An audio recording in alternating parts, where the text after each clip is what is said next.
Well, hey there, gang. What do we got going on here today? It's a really lovely Les Paul.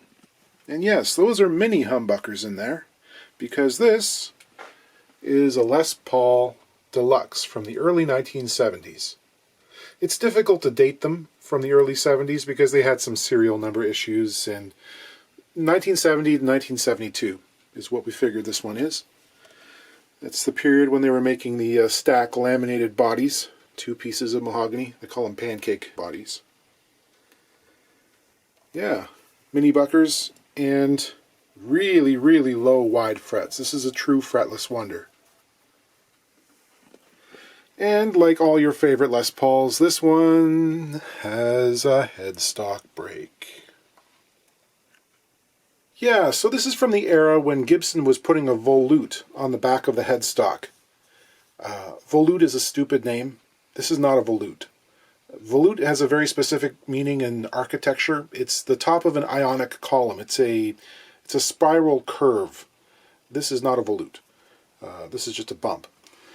People will sometimes suggest that Gibson should go back to doing this as it keeps the headstock from breaking when it hits the ground. It doesn't, of course, but it can make things a little less severe when they do break because there's more material surrounding the truss rod pocket here. And when they go, the breaks tend to be less messy, put it that way. This one had everything going for it. It had the slightly reduced headstock angle. They were making them at 15 degrees rather than 17 at this point in time, which, you know, they had 17 in the 50s and afterwards in the 80s and 90s when they were trying to replicate what they had done in the past. And it also has this nice big healthy volute. Would Gibson make a headstock that doesn't break? Yes. Yeah, I think they could. Why don't they? Because no one would buy it. People who love to complain about Gibsons, generally speaking, don't buy them. They don't have the money. They prefer a different style of instrument. It's fine, whatever. But the people who do buy them, they want them to be exactly like the early ones. They want a 1959. It's the holy grail, right? You have to remember that people in the 1970s complained bitterly about these guitars because they had the stack laminated body. That's not like the original ones. They had the wrong pickups and they had this volute. I mean, this changes the tone drastically, right? So that's why they changed back. People didn't want this. Then again, the guys in Thin Lizzy just shut up about it and plugged them in and made some good rock and roll. This is a second break. Apparently this is a reopening. The owner says that the person who re-glued it the first time wasn't all that skilled. Looking at the surface in there, it seems pretty clean to me. It's not shiny or anything. And this nice long diagonal break with lots of surface area, this was the best case scenario for a good glue up. There might be polyvinyl glue residue still in there, and that's a bit of a concern. I'm going to use fish glue to repair this because, and I have no real proof of this beyond simple experimentation, but I think it holds better to plastics than Titebond does. I'm also going to add splines. Not because they make things stronger per se, but because they add surface area that crosses the joint for gluing fresh wood to fresh wood surface. This might be a dirty joint in there. That's going to be clean and virgin material. This thing is on at least its second set of tuners. It's got Grovers on it right now, which I don't mind at all. I might go back and color these in here. It seems like they've been plugged, the previous screw holes, but you know, a little brown marker goes a long way. I can see what's going on under the truss rod cover in this case. Does it have a functioning truss rod? Is it filled with glue?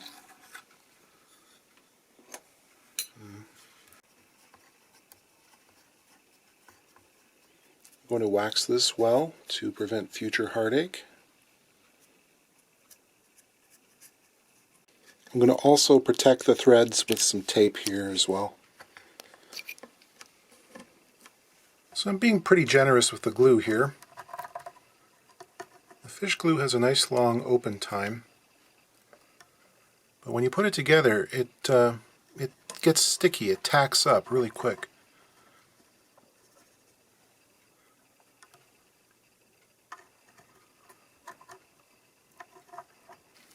There's bound to be a little bit of squeeze out in the truss rod pocket when I clamp it up, but should get rid of the excess.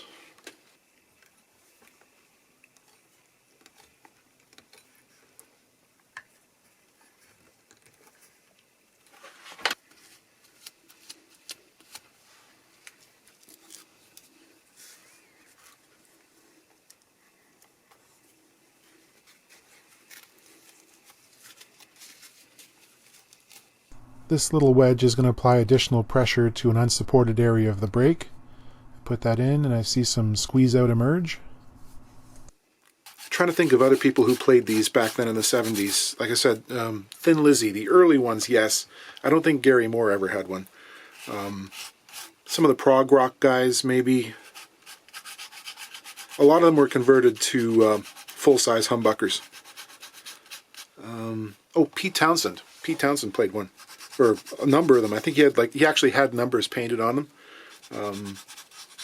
See those Shepperton Studios videos, like Won't Get Fooled Again with the lasers, where he's hopping around being his most Townsendian with the windmills and stuff.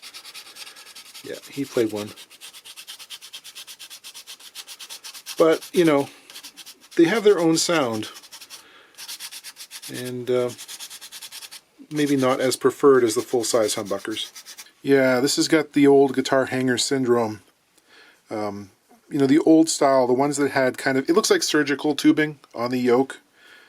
Yeah, it really burns through nitro. You stick it up there and leave it for a few weeks and it kind of plasticizes, and you take the guitar down and it comes right off. So we'll do some touch-up on that as well.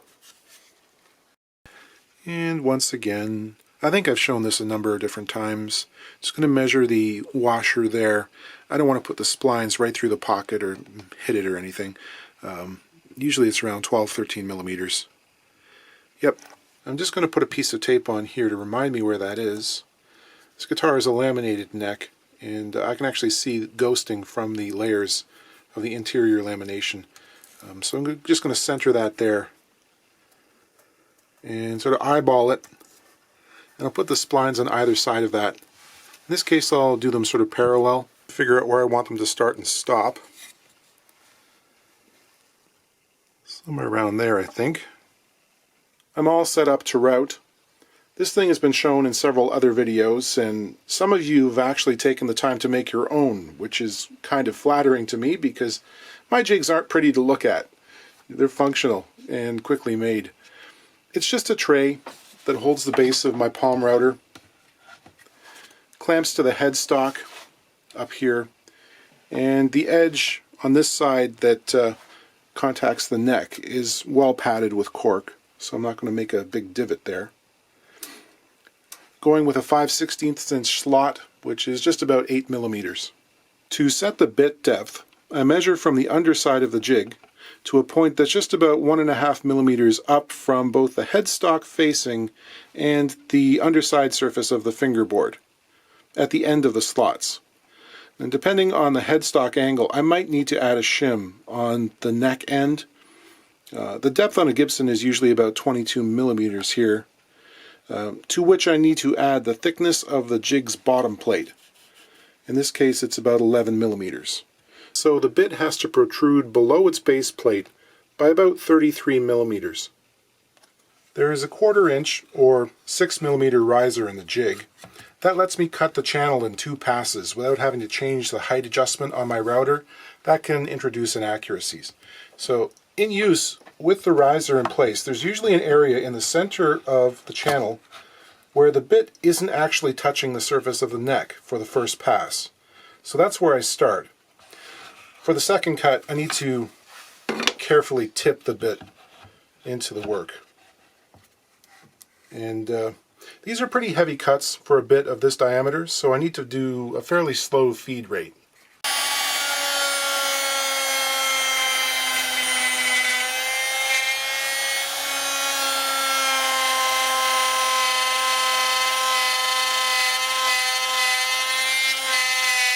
There we go, a couple of slots.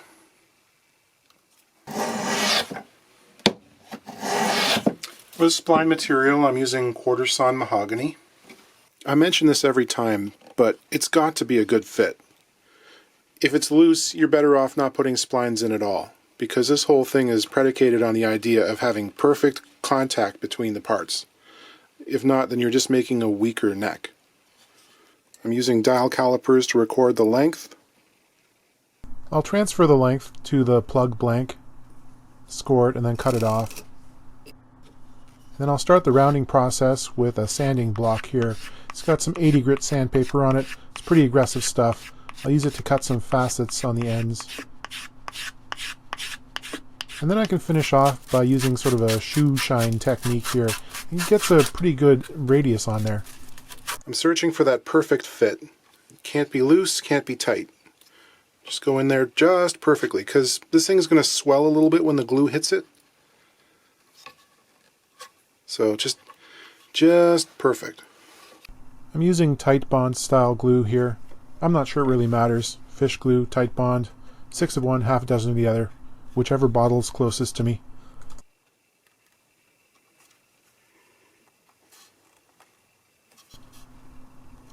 And I'll snug those up with some spring clamps, protecting both the fingerboard and the headstock facing.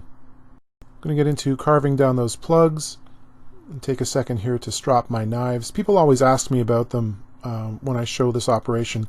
I've got 2 that I like to use for this. This is a small Sloyd knife made by Dell Stubbs at Pinewood Forge.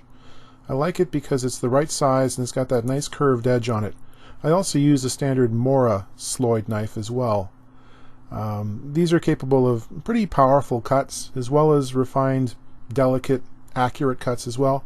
The slight curve on the edge lets me get close to the finished surface around the plug without carving into it, if that makes sense. So I can use a small portion of the edge rather than dragging a straight one like a chisel up and down. The curve helps. As I get closer, the cuts become more and more delicate. I like to work the edges of the plug down so that they're in line with the form around it, the contour of the neck as it's been carved in the factory.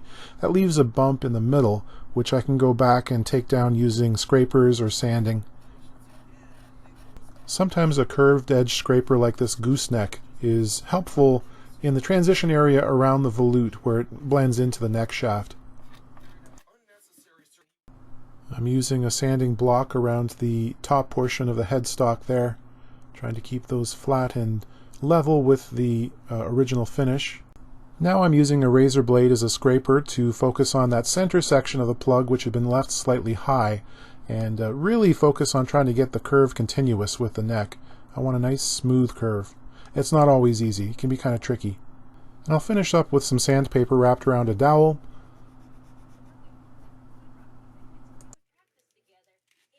The fissures on either side from the hanger disease are really, really deep. They're serious craters, so I don't really feel comfortable drop filling those. I'm going to fill them using 2-part epoxy putty, which is a product used for repairing wood or other surfaces. I'm going to cram a bunch in there. I'll let that cure and then I can shape it afterwards. It's pretty easy to sculpt this stuff. I'll start off with a small file and then progress on to sandpaper and try to blend it in with a contour. This is not unlike automobile body work using Bondo. This stuff might be a little less toxic than Bondo. That stuff's pretty nasty. I'll apply a pore filler to the mahogany. This is a water-based pore filler which I've added some dye to both color it and also fill in the pores in a way that makes it look kind of like the original stuff that Gibson used.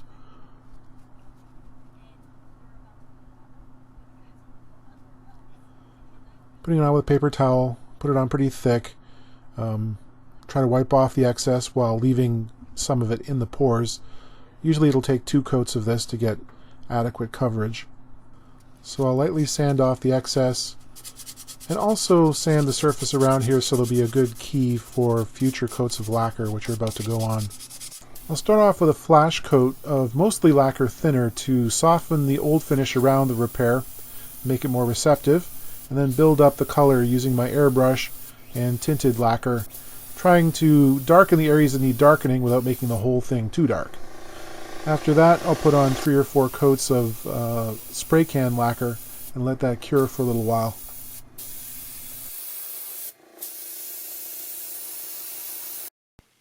I think this has enough finish on it now. It might require 1 or 2 light mist coats after level sanding. The thing I want to emphasize is that when you're dealing with lacquer repairs, there has to be sufficient time for it to shrink before you sand it level and polish it. This has been sitting around for 3 days now, and you can see that there's a dimple effect going on around the outline of the plugs. Now you'll recall that these were sanded level with the surrounding finish, but now they look sunken. This is just something that happens when you put new finish on new wood next to old. They move at different rates. This will continue for some time, and the longer you can wait before level sanding, the better. I could make a mirror gloss finish on this 3 days after spraying, but a week from now, it will look like this again. It'll be obviously sunken. So, a week to 10 days is a bare minimum before polishing out a finish repair. I don't think we're shooting for surface perfection in this case. Making this look brand new might actually draw needless attention to it, because the rest of the guitar looks like a 50-year-old object with heavy playwear. So, I do think it looks much better than it did before. I'll put some tuners on it and we'll play it a little bit. We can talk about leveling and polishing on another area. Someone previously tried to do a touch-up or something here, and they've made this dull spot on the back. Let's see if we can try and improve that a little bit. So, on small repairs, I tend to sand dry with the highest grit that will work. This is 1200 grit. I've got it double stick taped to a flat block, and I use a really light touch, and I clean the dust away often, because you don't want it rolling around under there. That can cause scratches that are worse than the actual abrasive. In this case, it's probably not even necessary. I'm just showing you what I would do on that other repair. Try to keep things, reasonably flat. So this haze might actually be a finish or some kind of material that's been put on top, because it's actually sanding away. Almost like it was like an oil finish or something. I'll hand rub this up using automotive compounds. This is Mother's California Gold Ultimate Wax System, not a sponsor. This is step 1. Usually in any of these systems there'll be a 1, 2, and 3. The first one's usually pretty aggressive, second less so, and the third is kind of a swirl mark remover. And these are liquid compounds. Sometimes I'll use a foam pad in my drill. I also have a small electric buffer too. But it's messy, and it's kind of a hassle to drag it out for a little job like this. And doing it by hand also allows me to kind of blend it into the surface around it, Just take some elbow grease. And I think this stuff is probably abrasive enough to cut through whatever that film is. The one caveat with this kind of thing is they tend to be light in color, and if you've got a finish that has a lot of scratches or serious dings or, say, fissures around a binding, this stuff can leave a waxy gunk in those lines, which can be very difficult to remove, and it's light in color, so on a dark surface like this you could see it. So I'll usually start off doing circles and then finish off with unidirectional strokes like this. And in between grades of polish, you do want to clean the surface. I'm using naphtha.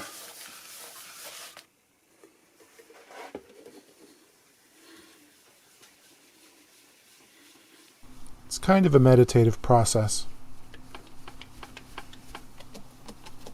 It looks much better. Again, doesn't look brand new, but it doesn't look all gunky like it was. There's another slightly grungy spot here on the front.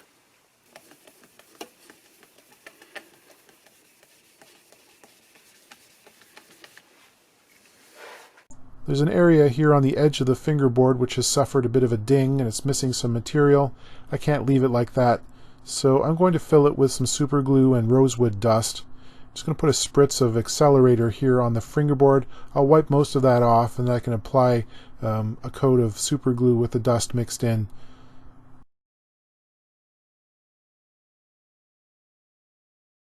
Before it fully cures, I'll press down on it with the edge of my palette knife here to make sure it's good and compressed. I forgot to press record when I was scraping and sanding, but by the time I was done it was pretty much gone. I'm just doing some preliminary setup work here. The player requested that I reverse the orientation of the bridge. In other words, when it arrived, the adjustment screws were facing inward rather than towards the tailpiece. And he's one of those people who wants them facing back.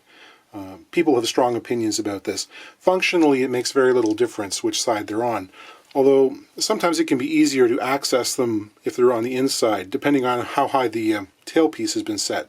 it can be difficult to get a screwdriver in there, and it takes longer to do the setup work, but in this case it's not too bad. I've had to juggle some of the saddles, so the one filed for the larger diameter of the base E-string is on the proper side, and flip some of them around. Several saddles were facing backwards and forwards in a way that seemed kind of random, actually, but looking at this now with the strings on, I'm wondering if that was done in an attempt to even out the string-to-string spacing. That can be a bit of a crapshoot depending on who was setting the strings at the factory on a particular day, how close it was to lunchtime. They're not always even. And in this case, the high E is hugging pretty close to the edge of the treble side of the fingerboard, and we're in from the bass side.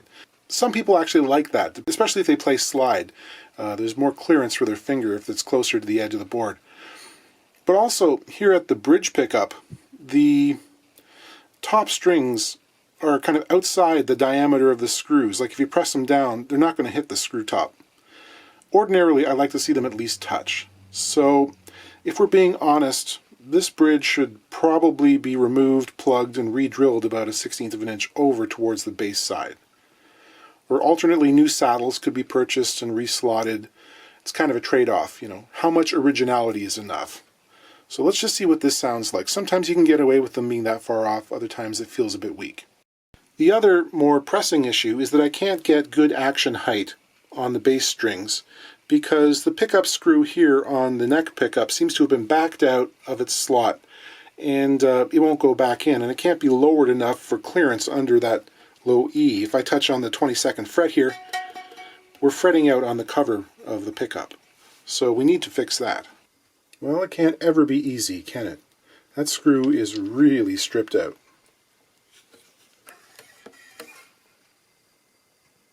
Yeah, no, forget about it. I might actually have to cut a slot to get that backed out. Just don't slip. That's all there is to it. Done a pretty good job of taping up around the pickup because I don't want steel dust from this grinding operation to get inside it somehow on all those magnets.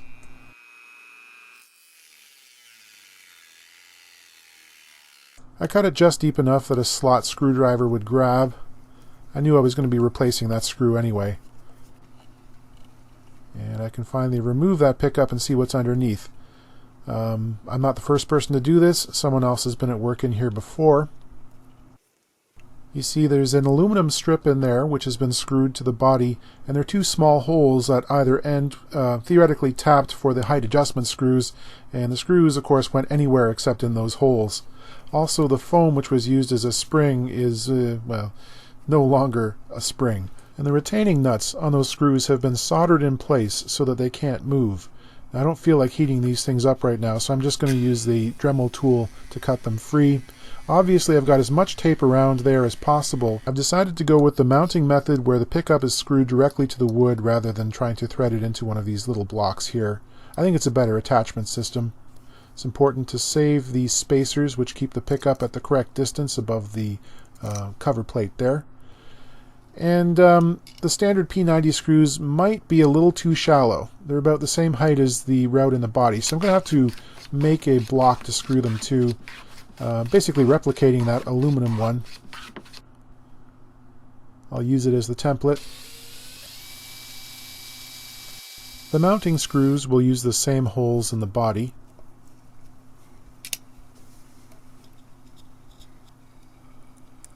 I'm using surgical tubing rather than that crazy foam. Some people like springs, other people don't like the sound of springs. Once I've got those set up, I can fit the pickup in place and give myself some little marks with the ends of the screws. Then I can drill pilot holes for the P90 screws. It's important that they're accurately sized because they're really skinny and it's possible to snap them off, and that's a nightmare. So, now we've got clearance, Clarence. I think that's enough for this video. Got it pretty much set up. You can see that that neck pickup surround ends up basically buried in the body and flush with the top of the guitar. That's pretty typical for these instruments. And these frets, I cleaned them up. They're so low and wide. I actually have difficulty playing them. The owner finds them no problem at all.